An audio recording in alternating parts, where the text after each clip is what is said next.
Welcome to Closing Time, the show for go-to-market leaders. My name is Chip Huss. I'm the CMO at Insightly CRM, and I'm joined today by Kimberly Collins, the VP of Strategy for #Sam Sales Consulting, a sales advisory firm. Welcome to the show, Kimberly. Thank you. It's great to be here, Chip. So, you spend a lot of time, I'm guessing, at your company trying to help firms do a better job with email because it's such a big part of the selling process these days.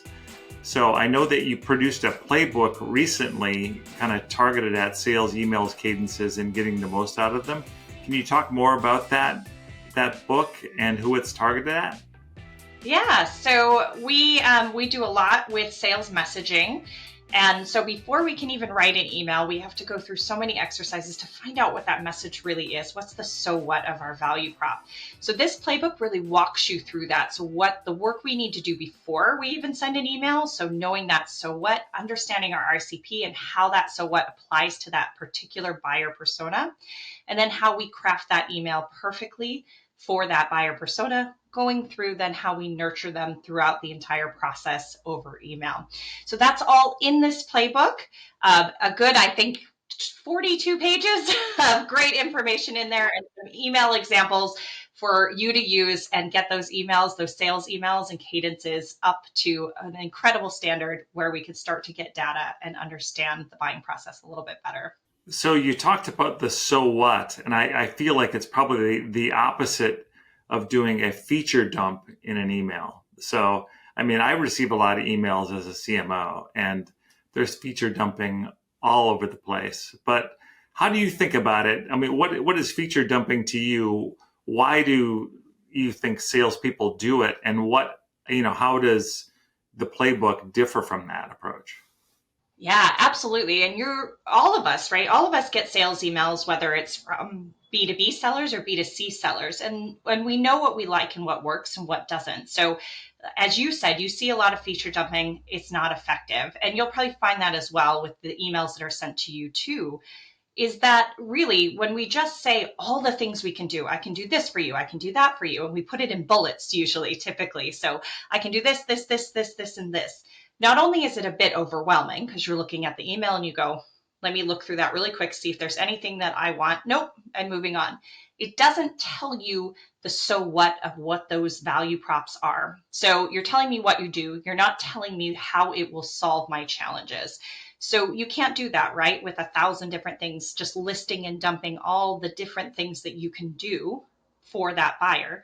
You really need to find the one or two things that's really going to change their life, that's really going to solve their challenges, and let them know how you're going to solve those challenges. The so what, the tangible ways that you're going to impact their life in a positive way or keep them from some incredible losses. So it's getting to the core of why your product matters for that persona.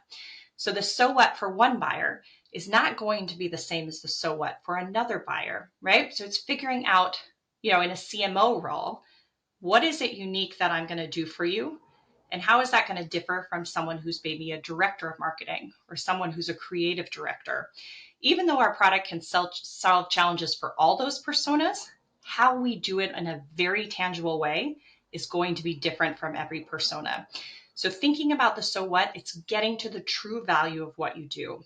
And not only that, it's helping you to sound different than every other sales email that individual is getting. So if you think about it this way, how many times do you get an email that says, I can increase your pipeline by 10x, or I can help you bring in more leads, right? Everybody's saying that. So how do you say something different? How do you say something more tangible?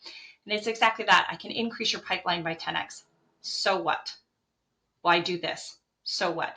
And you keep asking yourself until you get to the core of what you really do and the challenges you solve. Makes sense. And so, Kimberly, your firm, #Sam Sales Consulting, is known very well for what you call show me, you know me. And so how do you lean into show me, you know me? And is that a big piece of what my first email should be as a part of a cadence? Yeah. So show me you know me, we often think about it just in that first little part of the email. How do I personalize on the individual or on the company that I'm sending this email to? And that is super important, right? Because we got to catch someone's attention in the inbox. We need to show them from right off the bat that we've done our research and therefore we know who they are, we know what their challenges are, and we believe that we can solve those challenges with our product. So that's the goal of doing the show me you know me, just in that beginning personalization. However, the show me you know me is the entire sales process. So it's how we start that first outreach. It's even before that. How do we prospect and make sure that we're doing the research and we find the right buyers, the people who truly will be interested in our product? How do we show that in the email? And then next is what you're mentioning. How do you show that in the value prop, right? How do you show them, I know the challenges that you're facing every single day?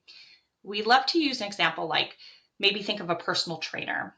And right, everybody thinks of a personal trainer and they're there, and maybe it's because you want to build muscle, or maybe it's because you want to get a little fitter, but that's not for every persona, right? Say I come to a personal trainer and they come to me and they say, I can make you fitter, I can build more muscle. And I go, well, actually, what I'm really trying to do is just not injure myself on this marathon I'm going to run, right?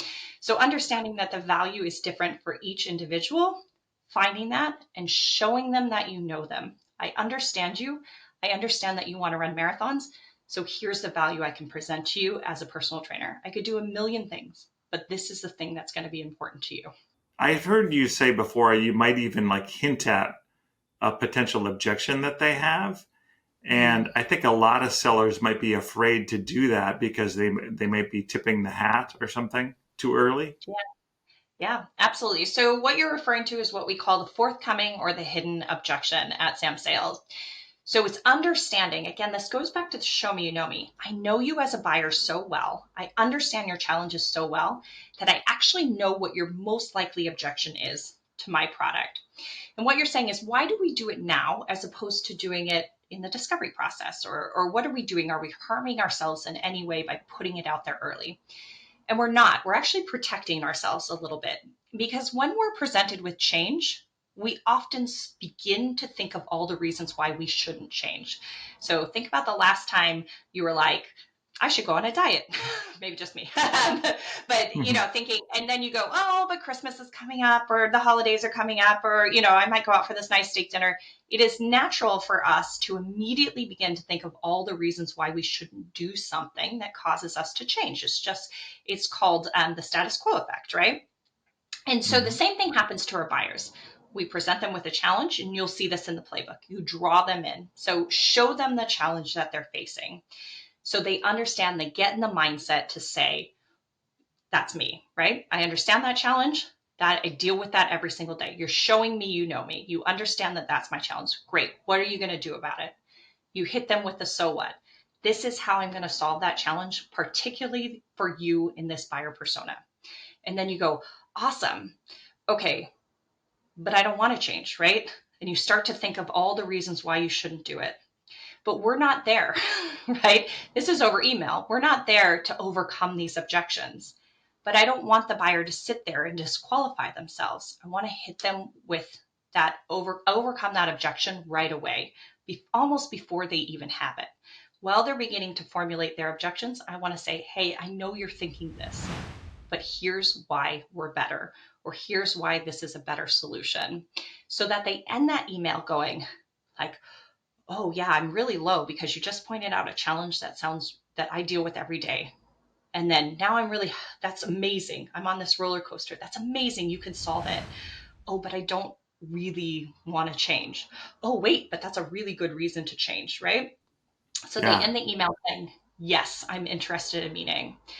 And we always say this is the most important thing to remember in that first email. You are not selling the product in that email. If you could sell the product, we don't need you, right? We could do it on Amazon. If an email could sell the product, we don't need Yeah. sellers, right? Yeah. You are just selling the meeting. You're selling the opportunity to give them more information. So we don't need to give them everything. We just need to get them excited enough about the possibility, enough to where they want to meet with you. And that's the win. Makes sense. So, in a sales email cadence, Kimberly, I mean, how long should it be? I mean, clearly you want to knock every email out of the park as much as possible, but at some point you're going to decide, this was not a successful cadence. So how long should it be? What else should be kind of part of the cadence? How many phone calls? How many LinkedIn messages, if that's even a thing, that you're recommending? Yeah, so there's a lot of talk out there that you're looking at 15 to 20 touches to get a prospect's attention, right?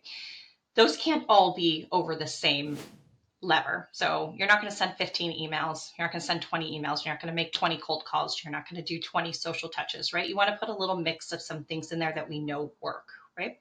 At minimum, we say 10 emails, right? That's about what we see between sort of an active part of the selling process, about 3, 4 emails where you're actively sort of asking if they're interested, and then moving into a nurture section where you're just driving value for them. You're giving them more information. You're telling them interesting things without bugging them or asking them for a meeting. We figure after about 10 of those, we have enough information, right? Remember, this is all about information. So if they reply to us and they say no and they give us an objection, that's how we begin to remember and understand what the forthcoming objection might be in the future and how we refine that.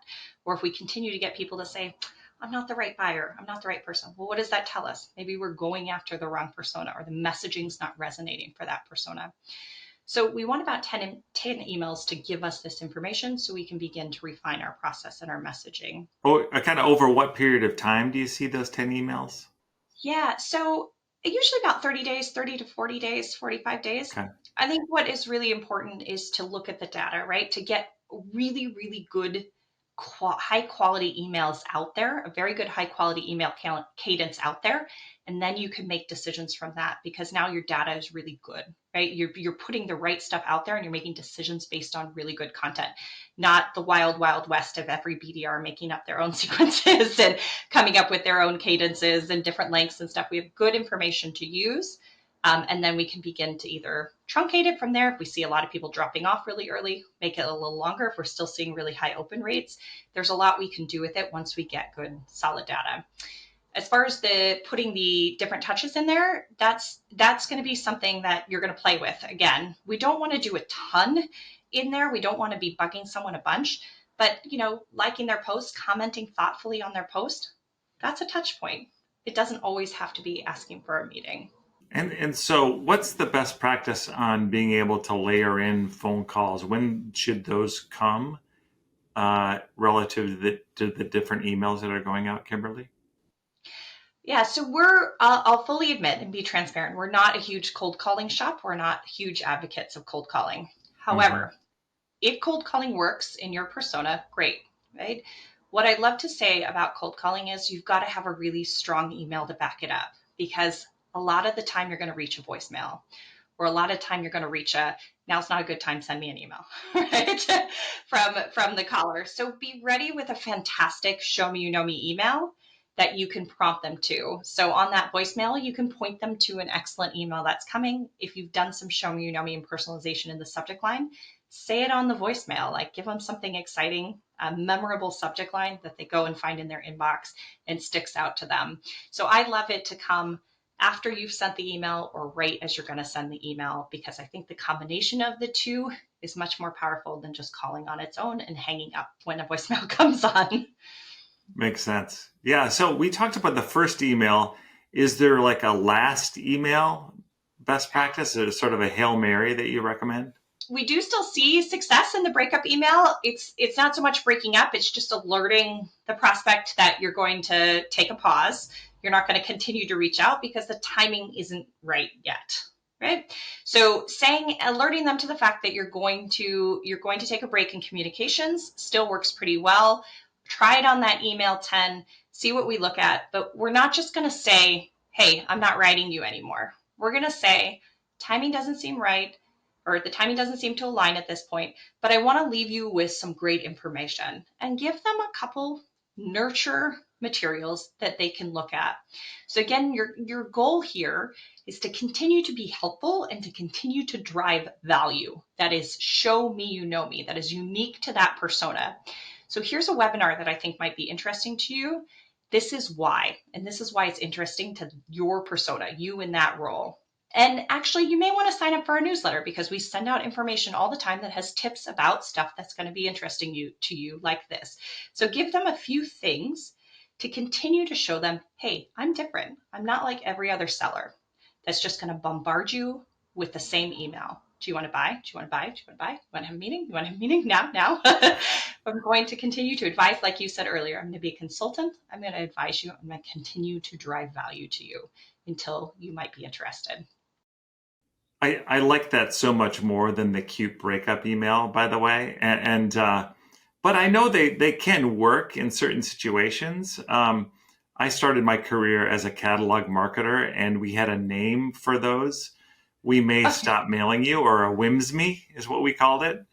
And they were actually pretty effective. But I think, in this modern age where the buyer has all the power, I think continuing to assert yourself as the consultant, as the helpful guide is spot on, Kimberly. So yeah, thank you for those thoughts.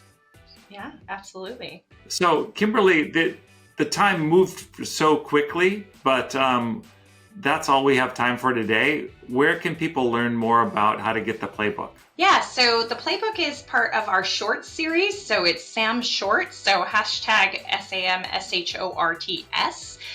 So you can find that online, or you can get to it through our website, samsalesconsulting.com. So either way, we can get you there to the shorts. The playbook is there, right there in the front, or you can always message us, and we're happy to send it over your way.